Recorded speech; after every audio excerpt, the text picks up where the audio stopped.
Hello, friends. Are you watching this alone or with someone? Tell me in the comments. They told me they were saving up for my brother's business when I needed help buying textbooks. I nodded and walked out, not because I wasn't hurt, but because I knew in that moment something in me had to change. I remember sitting at the old oak kitchen table, the one with the burn mark from when I spilled an entire bowl of macaroni and cheese in 7th grade. My laptop was open, my browser filled with Amazon listings for used textbooks, each one taunting me with a price tag that felt 10 times heavier than it looked. I was at the start of my sophomore year, already stretching my meal plan like it was a paycheck. Financial aid had covered tuition, barely, but books were on me, and the $65 I had in my account wasn't going to magically multiply overnight. My mom was slicing cucumbers into a glass bowl, chatting about some distant cousin's engagement, while Dad flipped through his mail like it owed him money. I waited for the right pause, one where my voice might actually land instead of getting swallowed by the noise. I was wondering, I started, my voice way too polite, if you could maybe help out a bit with my books this semester, just for the heavy ones, organic chem and biostats. I didn't ask for a car. I didn't ask for rent. I asked for textbooks. Nothing luxurious, nothing that came in sleek packaging or beeped when you turned it on. They both stopped, not like I'd said something offensive, but like I'd reminded them of an awkward debt they didn't plan to pay. My dad cleared his throat, the way he does when he's trying to make something sound like a life lesson. "Sweetheart," he said, "we talked about this. We're setting aside extra for your brother's startup. He's at that critical stage now. If he can lock in this app launch, he could really make something of himself. You understand, right?" My mom chimed in without looking up from her salad, her tone weirdly cheerful, like she was covering for how bad it all sounded. "And you're doing so well, honey. You always figure things out. You've got that work ethic." It was one of those moments where your ears keep working, but your brain sort of disconnects, like it knows you can't afford to feel all of it at once. I nodded because what else was I supposed to do? Argue? Beg? Cry? I pushed my chair back slowly, told them I had to head to the library, and walked out of that house with a smile so tight it could have cracked concrete. That night, in the fluorescent-lit corner of the campus library, I opened a spreadsheet and started filling in every skill I had that someone might pay for. Tutoring? Check. Editing essays? Check. Selling my old notes to underclassmen who didn't want to show up to lectures? Check. Etsy crafts? Why not? I wasn't talented, but I was desperate. And desperation is a hell of a motivator. Every time someone booked a session or paid me through Venmo, I'd screenshot it and save it in a folder I named Books Brad. My brother Brad, with his dreamy investor pitch and his ridiculous confidence. He wasn't a bad guy, just the kind of golden child who never had to ask twice. When he needed money, they wired it like they were proud of the opportunity. When I needed money, I was a line item they couldn't justify. I stopped going home that semester unless it was absolutely necessary. When I did, I'd find Brad in the garage, tinkering with code on his laptop, while my dad handed him bottled water like he was curing cancer. Once I tried to joke that maybe I should drop pre-med and start an app about late-night study snacks. Dad didn't laugh. He looked at me like I didn't get it. And maybe I didn't back then. Maybe I hadn't yet realized that some families operate like businesses. Resources go to whoever brings the most promising return. Brad was an investment. I was just steady, but I stayed quiet, stayed steady, and stacked my coins. I picked up a third tutoring gig, this time with high schoolers who needed help prepping for AP exams. One of their moms offered to pay me extra to write out detailed flashcards. I didn't blink, didn't flinch, just said yes and got to work. Sleep became a luxury. I'd nod off in the back of lecture halls, chug energy drinks like they were holy water, and eat more ramen than any human being should. But that folder, Books Brad, it kept growing. By the end of fall, I didn't just afford my textbooks. I had enough to cover part of next semester too. I'd been planning to tell them, not out of spite, but maybe pride, hoping they'd say something like, "We're proud of you," or "We didn't realize how much this meant to you." But when I went home for Thanksgiving, Brad was talking about new office space, and Dad was helping him calculate startup costs on a yellow legal pad. I bit my tongue. I smiled. And when Brad asked me to help edit his pitch deck, "You're so good with words, sis," I sat next to him on the couch and made it sparkle. Later that night, as I packed my things, I opened the screenshot folder and smiled. That was the moment I decided I wasn't just going to survive this. I was going to beat it. I didn't know how yet or when, but I knew I'd find a way to make them see me, not as an afterthought, not as someone they could ignore, but as someone who didn't need their approval to win. And then, as I zipped up my backpack, I got a ping on my phone, a new tutoring request from a high school junior in the next town over. She needed help with biology.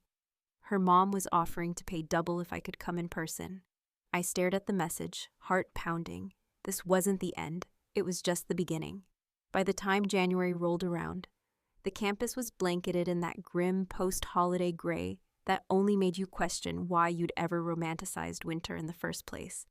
And while other students were still settling back into dorms with stories about ski trips or awkward family reunions, I was already knee-deep in a spreadsheet of tutoring clients, meal planning down to the last can of lentils, and figuring out how many hours of sleep I could cut without completely losing my mind.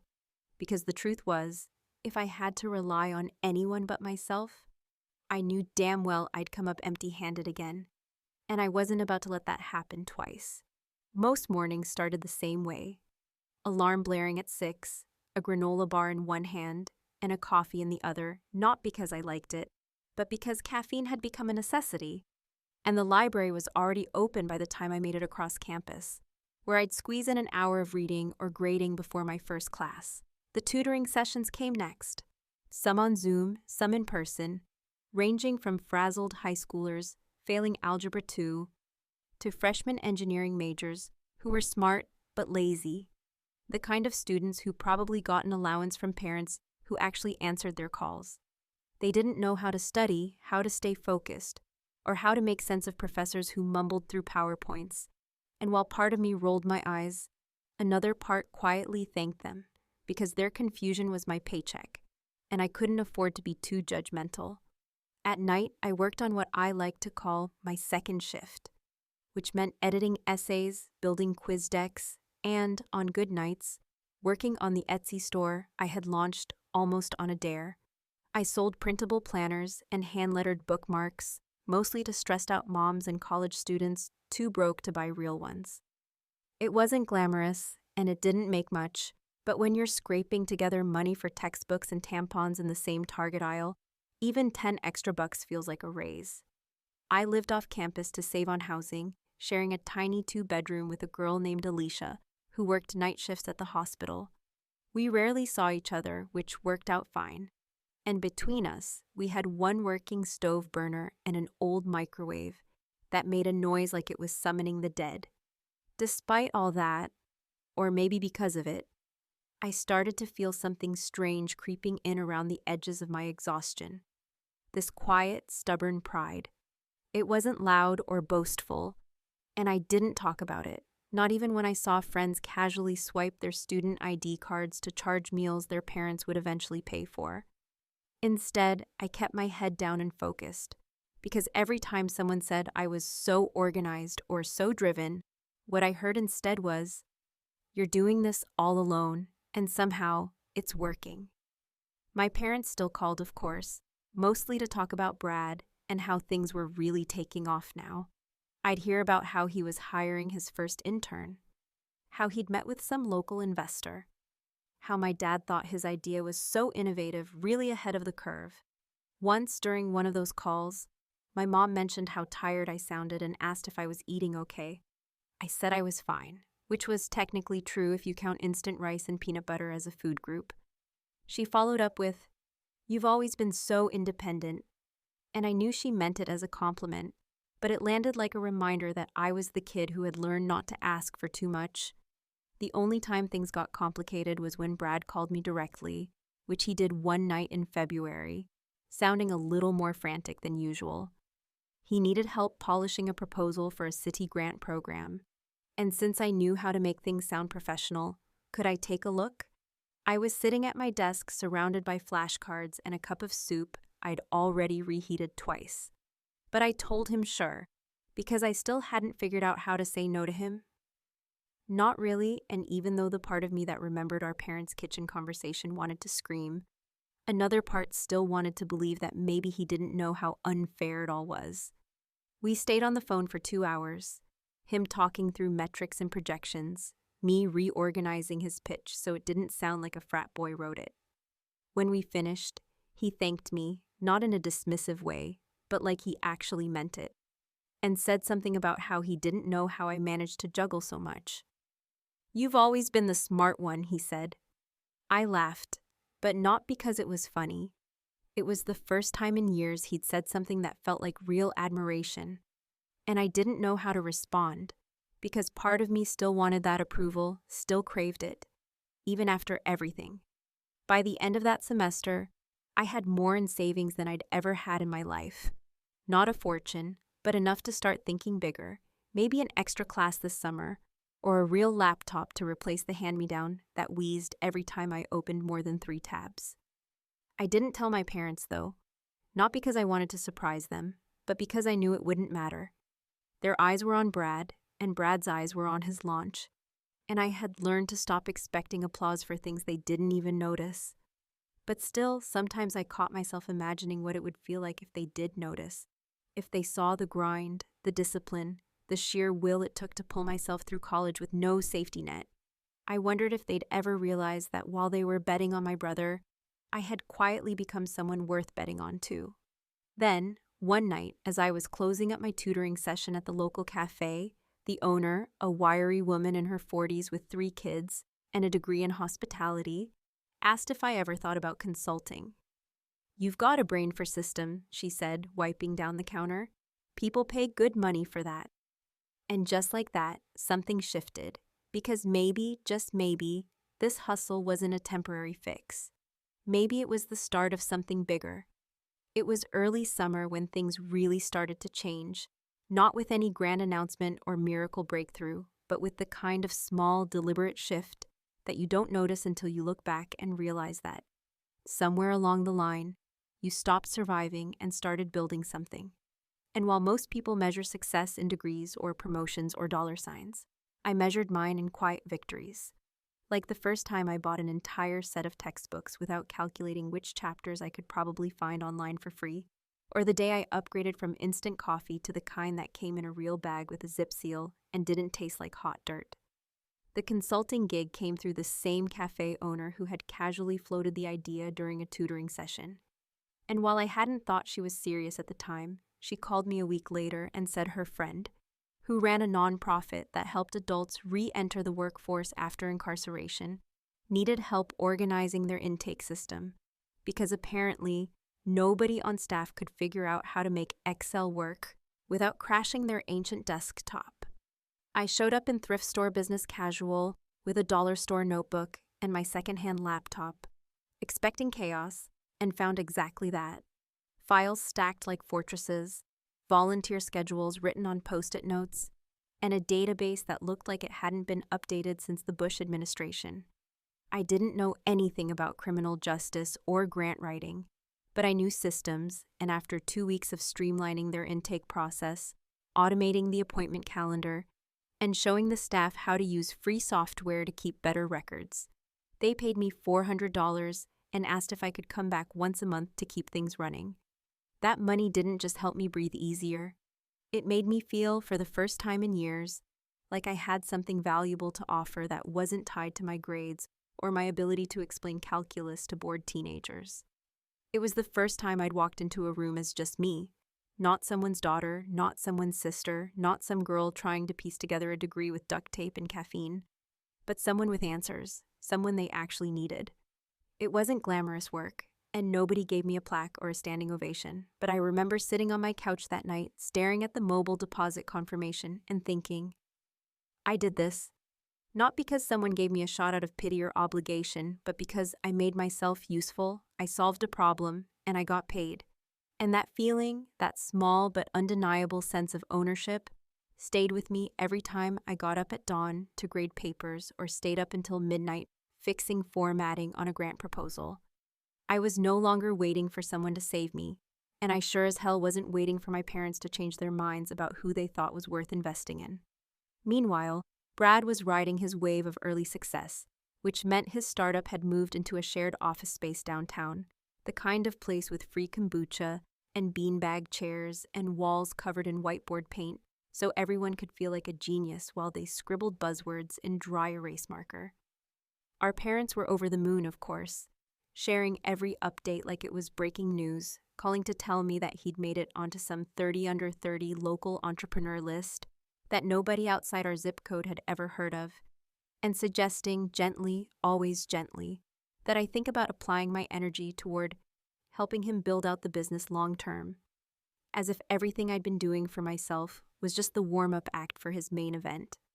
They still didn't know about the consulting work, or the fact that I had quietly paid off an entire semester's tuition ahead of schedule, or that I was now making enough to cover rent, food, and books without dipping into savings. I didn't tell them, partly because I knew they wouldn't understand it. Consulting sounded vague, side hustle-ish, not the kind of thing you brag about at dinner parties, but mostly because I was starting to enjoy the privacy of my progress.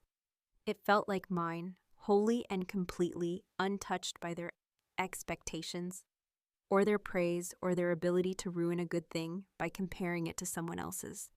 But the real turning point, the one that still makes me sit up straight when I think about it, came during a weekend visit home when Brad pulled me aside and asked, in a low, hesitant voice, if I had time to look over a new pitch he was working on. It wasn't just the way he asked. It was the fact that he looked nervous, like he actually cared what I thought, like maybe somewhere deep down, he knew I'd become someone whose opinion wasn't just helpful, but essential. I spent 2 hours with him at the dining room table, rewriting key points, tightening the structure, and reframing the financial projections to make them sound less like hopeful guesses and more like data-driven insights. When we finished, he sat back and said, "You've always been better at this than me, you know." And I wanted to believe he meant it, not just as flattery, but as recognition, as a quiet admission that maybe, just maybe, I had built something real while everyone was looking the other way. But before I could respond, our mom called from the kitchen, asking Brad if he wanted her to pack him a lunch for his big day tomorrow. And the moment passed, swallowed by the same old dynamic, the one where he was the golden boy, and I was the girl who always figured it out. That night, I packed up early and headed back to the city, driving in silence with the windows down, thinking not about what I'd said or done, but about what was coming next. Because I had just gotten an email from the nonprofit, another gig, more hours, a longer-term contract. And something in my chest had shifted. It wasn't just about staying afloat anymore. It was about building leverage, piece by piece, until I could walk into any room, even a room with my brother and my parents, and know, without needing to be told, that I didn't just deserve to be there. I owned the floorboards they stood on. And for the first time, I started thinking about what it would mean to stop playing defense and start playing offense. Because if I was going to keep building, then maybe it was time to look up, look around, and start thinking a little bigger. There's a moment, somewhere between being broke and being comfortable, when your mind begins to shift, slowly and almost imperceptibly at first, but then with more confidence, until one day you realize you've stopped thinking in terms of making ends meet and started thinking in terms of positioning, of ownership, of long-term power, not just surviving the system, but quietly rewriting your place within it. And for me, that realization didn't arrive with a windfall or a promotion, but with a simple sun-faded for sale sign nailed crookedly into the soil in front of the building where my brother's startup had been operating for the past 7 months. It was a Tuesday late afternoon, and I was walking to meet a client, another nonprofit, this one focused on community arts funding, when I passed by that familiar 2-story building with the uneven brick facade and the temperamental heating system I'd heard my brother complain about more than once, and something made me pause, something deeper than curiosity or nostalgia, something closer to instinct. And as I stood there looking at that sign, with the broker's number flapping slightly in the breeze, a thought took root that would not leave me. What if I bought the building? Now, to be clear, I didn't have that kind of money lying around, not in cash, not in checking, not anywhere easily accessible. But what I did have, thanks to almost 2 years of grinding and saving and working smarter instead of just harder, was leverage. Enough for a down payment if I played my cards right. Enough to get the bank to take me seriously if I could show income stability. And most importantly, enough determination to find a way to make it happen, even if the odds were long and the process brutal, because I knew something that not many people in my shoes did. Real power doesn't come from being invited to the table. It comes from owning the damn table. I started quietly, not telling anyone, not even Alicia, who would have screamed in excitement and probably insisted on buying celebratory champagne with money neither of us had. Instead, I called the number on the sign, introduced myself under my business name, because by now I had registered an LLC, opened a business account, and learned how to talk like someone who had a seat in the game, and scheduled a walkthrough with the broker for that Friday. When I stepped inside that building, the one where my brother held meetings and printed branded t-shirts and pitched angel investors on scalable solutions, I didn't see worn carpet or peeling paint or a drafty old stairwell. I saw opportunity, a kind of poetic symmetry that made my chest tighten with something that felt dangerously close to satisfaction. The broker was a middle-aged guy named Rick, the kind who wore polo shirts under suit jackets and talked like he was narrating his own biography. But he was efficient and straight to the point. The property had been in limbo for months after the original owner passed away, and the heirs decided they didn't want to manage it. The asking price was just barely within the range of what I might be able to secure with an aggressive offer and creative financing. I asked all the right questions, took detailed notes, and left without making any promises, but my mind was already racing faster than my feet could carry me. For the next 3 weeks, I lived and breathed numbers. I ran cash flow projections. I pulled records of rent payments for the building's current tenants, including Brad's startup, which was paying below market rent thanks to a long-standing agreement with the previous owner. And I sat down with 2 different credit unions to explore loan options.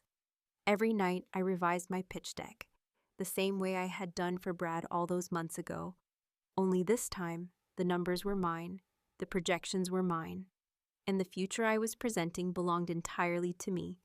I worked during the day, emailed lenders at night, and lost track of how many times I fell asleep with legal pads covered in scribbled calculations scattered across my bed. It wasn't easy.